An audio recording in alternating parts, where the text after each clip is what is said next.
pessoal, tudo bem mesmo? Acho que não, né? Pessoal, para você que está ligado aqui no meu canal Vargas Santos TV, não sei se você sabe, até porque eu sei muito bem que você deve ter visto outros conteúdos que falam a respeito do Santos. O técnico do Santos, depois dessa pressão enorme, foi demitido hoje, depois desse jogo fatídico, né, em que o Santos perdeu na Vila Belmiro para o Internacional, que estava na zona do rebaixamento por 2-1. O Santos tomou o primeiro gol, um gol contra, depois o Santos conseguiu fazer o gol de empate, através de um pênalti que foi feito pelo Neymar, e depois, no final do jogo, já nos acréscimos, o Carboneiro fez 2-1. O Santos, cara, que já estava na cara que isso ia acontecer, a gente não tem muito o que falar a respeito disso. Foi cancelada a entrevista coletiva que seria concedida pelo técnico Juan Pablo Vojvoda, mas o Wagner Vilarón, que é o responsável pela comunicação do time do Santos, foi lá e comunicou que o técnico do Santos, o Vojvoda, tinha sido demitido junto com a sua comissão técnica. E agora, o que se está sendo falado, já faz um bom tempo, quem será o substituto dele? Né? Quem que vai? Estão falando de Cuca, estão falando de Guanés, o técnico, se eu não me engano, acho que foi técnico do Mirassol, Novo Horizontino, estão falando do próprio Tite, cara.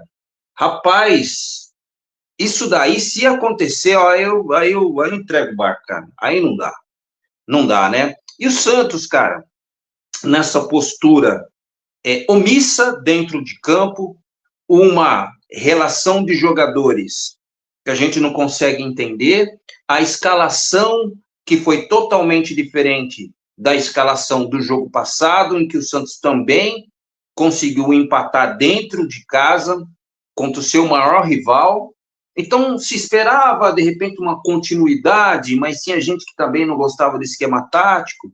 Aí fez a opção para alguns jogadores que não tinham jogado no jogo passado e colocou já como titular, mudou o esquema tático, tirou do 3-5-2 para o 4-3-3, e aí as coisas realmente não andam, né, pessoal? E aí, tem uma coisa que eu estou vendo muita gente falar, principalmente no primeiro gol que o Santos tomou, né, que foi um gol de uma falha, não fala nem falha técnica, de ruindade. Isso daí para um zagueiro, cara, é muito básico, e o Zé Ivaldo não sabe disso. Eu sei que o Juan Pablo Vojvoda estava pendurado, que o Juan Pablo Vojvoda já vem assim, já faz um tempo, que a torcida realmente está pressionando, não tinha para onde correr. Não estou aqui defendendo o técnico do Santos, não, pessoal. É que o cara não consegue resultado, as coisas realmente vai se afunilando, e aí o cara vai para o trabalho, de repente, sabendo que a cabeça dele está correndo a prêmio, que estão falando já de outros técnicos, que cara que tem a cabeça para trabalhar assim.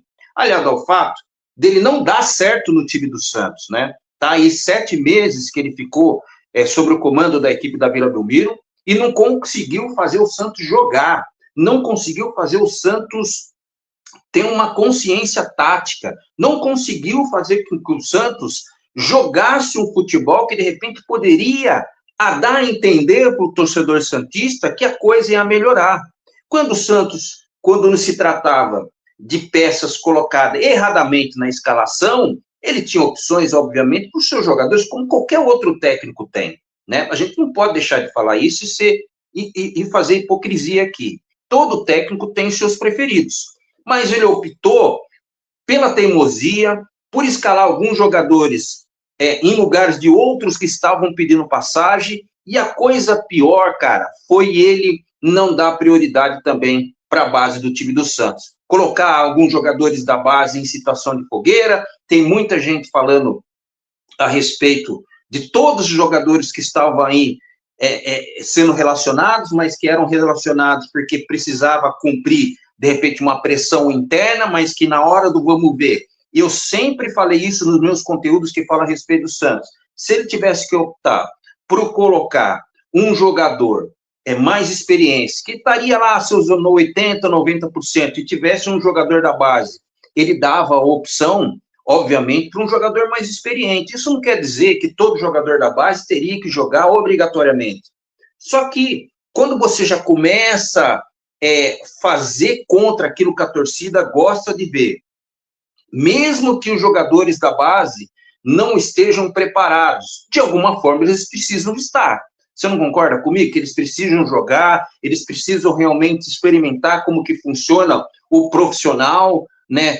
Porque eles lutam tanto para acontecer isso, e aí quando as coisas miram acontecer por pressão, sei lá, por jogadores que ele coloca, esse cara aí não joga bem, né? E a gente sabe que tem alguns jogadores realmente que são preciosos na mão do Juan Pablo Vojvoda. O fato, principalmente do Santos ter tomado o primeiro gol hoje de cabeça, num gol contra do Zé Ivaldo, e o jeito que foi também esse gol contra, ele empurrou o Escobar, cara. Uma cena ridícula que só faz com que o torcedor santista, que já estava pé da vida com o treinador, e gritasse a todo tempo, desde quando começou a partida, fazendo aí gestos ruins, né, falando para o Juan Pablo Vojvoda sair do time do Santos, que já não dava mais, pessoal, não dava mais. Como que a gente fala? Um cristal que se quebra, é muito difícil você colar da mesma forma. Você até tenta fazer alguma coisa aqui e ali, mas já estava provado que isso não tinha mais para onde correr, e que isso era uma questão de tempo, isso acontecer, a demissão do técnico do time do Santos, né? E quando a gente olha para um futuro do Santos, a gente não vê perspectiva. A gente procura, de repente, verificar onde está o presidente. O presidente sumiu. Estão, né? Falando que ele está viajando, que foi na Conmebol, alguma coisa assim. E aí falaram que viram lá o filho do presidente num camarote, mas também não se manifestou. Só que é o seguinte, pessoal, o Santos, nessa bagunça que está, nessa gestão horrível que representa o time do Santos no cenário nacional, não tem para onde correr, a não ser essas coisas horríveis que acontecem nos bastidores, que refletem dentro de campo. Então, quando o Santos precisa tomar alguma atitude, tem um grupo de pessoas que ficam realmente dando espaço dentro da Vila Belmiro para essas pessoas falarem que elas não deveriam estar lá, né? Então, o Santos já começa aí, nos bastidores, e é difícil a gente concorrer com essas pessoas. Então, quando você vê, por exemplo, uma escalação do que foi colocado hoje, né? Com o Neymar e também o Gabigol, jogando juntos. Todo mundo sabia que quando esses dois jogadores, independentemente se tem um passado muito bom no Santos, que nem o Gabigol que é artilheiro, o Neymar que já disputou Champions League, e o Santos teria que armar um esquema, de repente, entre aspas, se fosse mencionar os dois que aconteceu na partida passada e principalmente na partida de hoje, um esquema que protegesse ele. Porque todo mundo sabe que o Gabigol não é um jogador que vai voltar para fazer a marcação, mas o Santos tem que levar a bola até ele, tanto é que na partida de hoje ele até saiu um pouco da área porque ele viu que a bola não chegava. O Neymar foi isso aqui um pouquinho melhor do que aconteceu no jogo passado, mas também, mesmo recebendo como melhor jogador dentro de campo, porque fez o gol de empate, obviamente, mas porque é muito pouco para um jogo muito dinâmico. Então, o sistema de marcação do Santos mudou da água para o vinho. Tem gente que fala, cara, a seguinte coisa: poxa, Vargas, mas como que deve ser, então? O Santos tem que armar um time e deixar jogar? Ou o Santos tem que oportunizar todos os jogadores? Existe uma discussão muito, muito grande a respeito disso, né? Porque quando o Juan Pablo Vojvoda, ele faz uma modificação tática, mesclando e tirando alguns jogadores e colocando outro, e a gente sabe que é muito difícil a gente ver o Juan Pablo Vojvoda repetir um time, coisa que não aconteceu desde quando ele chegou na equipe do Santos. Ele pode repetir o esquema tático, não jogos subsequentes, mas de acordo com o time. Será que ele não viu aquilo que ele fala, que ele estuda tanto, o time adversário? Ele não viu que o time do Internacional estava fazendo um jogo de contra-ataque, preencheu bastante o meio de campo, colocou um monte de volante lá, e o Santos com o Arão e apenas o Christian Oliva, que é o único destaque do meio de campo do time do Santos nessas duas últimas partidas? Não é difícil, cara, é muito difícil. Se você coloca vários jogadores no meio de campo contra dois, a perspectiva é que o time adversário sempre tem vantagem na hora de disputa de uma bola. E é muito difícil. Então, o que ele tinha que fazer? Ele tinha que fazer uma modificação durante a partida. Mas eu não sei se é costume dele, a gente viu que é. Ele deixa realmente terminar o primeiro tempo, independentemente do que aconteça, e ao invés dele realmente fazer uma mudança tática, tirar um zagueiro, né, colocar outro, quem sabe, gente, que o Lucas Veríssimo, que está na equipe do Santos, é para ser titular. E na hora que o Zé Ivaldo faz aquele gol contra, a torcida realmente vai apavorosa, porque de uma forma muito negativa, porque tem um jogador que já foi da seleção, um jogador experiente, né? E eu não estou nem falando da saída dele da primeira vez do time do Santos, depois de ele ter jogado no principal rival do Santos Futebol Clube, pessoal.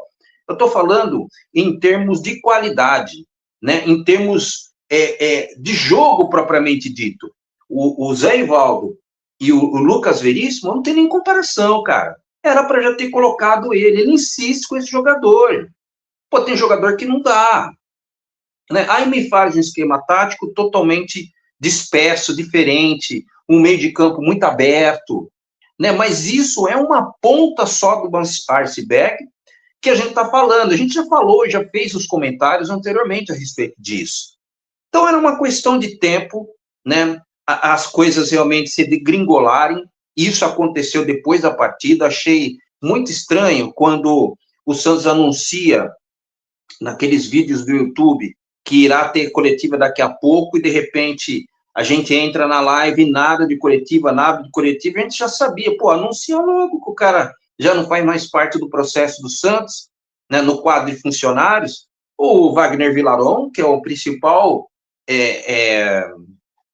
o funcionário, né, o responsável pela comunicação do time do Santos, ele foi lá e deu uma notícia falando da comissão técnica aí do Juan Pablo Vojvoda, tudo bem, mas não foi um cara lá para meter a cara para falar. Na saída do jogo também, ninguém se prontificou a dar entrevista, né, pediram para não falar, então ficou aquele negócio esquisito, clima pesado, a gente já sabia que ia acontecer.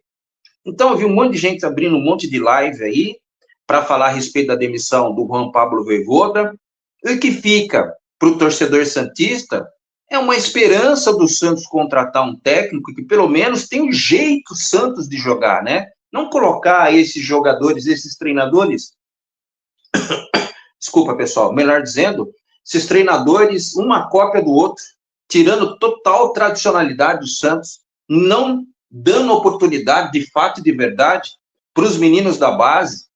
Ah, Vargas, mas tem muito jogador experiente. Agora tem que chegar um técnico que mexe com o brilho dos caras, que coloca o Santos numa condição física melhor, que o Santos não apague no segundo tempo, né? E que os adversários que venham jogar na Vila Belmiro realmente não consigam fazer diferença, que o Santos realmente está sendo desrespeitado dentro do seu próprio espaço, cara. E já faz muito tempo que o torcedor santista não aguenta mais. Então, é por essas e outras, que todos os técnicos que vêm para o time do Santos vai ter que ser um técnico realmente que tenha pulso. Porque vai ter que inventar um esquema tático. Se caso for colocar novamente Neymar e o próprio Gabigol para jogarem juntos, vai ter que colocar jogadores de fôlego lá. Não sei o que o próximo técnico vai ter que fazer. Pô, estão falando de Cuca, estão falando de Tite, estão falando de Guanais, né? Que são técnicos que, se fosse para trazer, eu não sei. Sincero e honestamente, eu não sei. Eu gosto e gostaria de ver o Santos rápido, compacto, que toca a bola rapidamente, né? Que não fica enrolando, que jogador, quando perde a bola, não fica colocando a mão na cintura. Parece que o Santos, independentemente de qualquer coisa que aconteça, o Santos fica naquela posição que parece que está tudo bem, gente. O Santos, nesse momento, ele está na 16ª colocação. Ele está fora da zona de rebaixamento, porque embaixo, na 17ª colocação, está o Inter, que ganhou do time do Santos por 2-1. Depois está o Botafogo, que perdeu para o time do Palmeiras por 2-1 nessa rodada também. E tem o Clube Atlético Paranaense, que venceu o time do Cruzeiro, que é o próximo adversário do time do Santos, por 2-1, que está na última colocação. O Santos vai jogar com o último colocado na próxima partida. Agora, tem o Remo, que está na penúltima colocação, que ainda vai jogar. né? Mas vai pegar um osso duro de roer, vai pegar o time do Flamengo, Clube de Regatas Flamengo, jogando fora de casa. Então, deve ser caixão em vela preta. Então, o Santos, de uma posição que estava, desceu para caramba, gente. Tem mais 3 rodadas, obviamente, mas a única que poderia realmente fazer uma situação diferente para o time do Santos, talvez seria o próprio Remo, né? Se assim podemos dizer. Estou olhando mais ou menos aqui por cima, né? Agora, os gols que o Santos toma, cara, não pode tomar. Gol contra de cabeça por movimento diferente, que não pode acontecer num zagueiro, num time profissional. Depois o Santos vai lá e empata através de um pênalti que aconteceu lá no Moisés. Depois o Santos toma um gol nos acréscimos de um jogador que estava meio que perdendo a moral no time do Inter e acabou fazendo o gol que deu a vitória em números finais da partida, que foi o Carboneiro. Deitou no chão lá, vibrou, chorou e tudo mais. E o Santos é isso, cara. O Santos é isso, mas se continuar nessa situação, o Santos vai amargurar novamente o mesmo Campeonato Brasileiro que aconteceu no ano passado. Coincidentemente ou não, tem uns times aí que estão meio que morrendo, meio que abraçado, né? Se o Santos realmente tiver vergonha na cara, o Santos vai contratar um bom técnico, vai fazer o torcedor santista parar de sofrer, né? E a gente que tenha pelo menos um pouco de alegria e tenha pelo menos uma certa ascensão do meio da tabela para frente, né? Senão não vai dar. Se inscreva no canal, ative todas as notificações, também dê o seu like, que é importante, pessoal. E, principalmente, faça seus comentários. Meu nome é Vargas Joaquim. Abraço para você e até o próximo conteúdo. Tchau.